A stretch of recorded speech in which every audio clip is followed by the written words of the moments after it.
अच्छा सुनो, सब्सक्राइब करते वक्त ना घंटी बजा देना ताकि जब मैं ऑनलाइन आऊँ तो तुम्हारे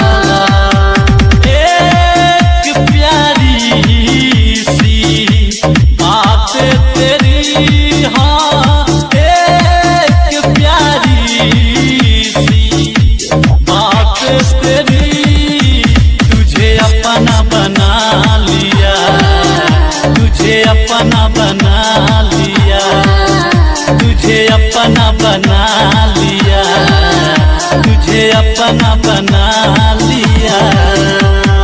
डीजे प्रेजेंट बाय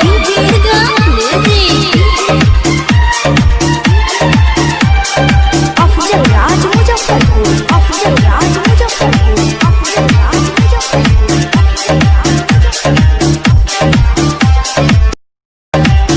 ना भूख है ना प्यास है, ये दिल मेरा तेरे पास है। तेरा जैसा ही मेरा हाल है, हर पल तेरा ही ख्याल है।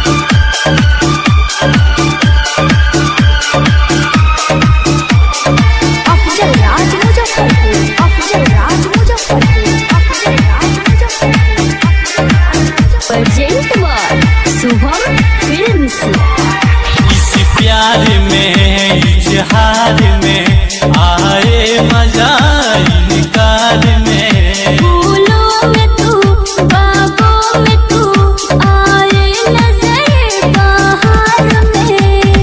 एक सीधा सा दिलबर मेरा, एक सीधा सा दिलबर मेरा, तुझे आंखों में बसा लिया, तुझे आंखों में बसा लिया, तुझे आंखों में बसा लिया, तुझे आंखों में बसा लिया।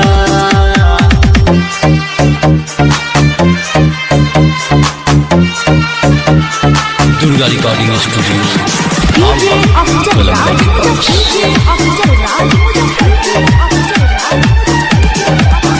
मेरे यार सुन दिलदार सुन, ये दिल मेरा कहता है क्या। कहता है दिल आके तू मिल, भर लूं तुझे बाहों में आ। एक भोला सा निरंजन मेरा, हाँ एक भोली सी मनीषा मेरी, तुझे अपना बना लिया, तुझे अपना बना लिया, तुझे अपना बना लिया, तुझे अपना बना लिया।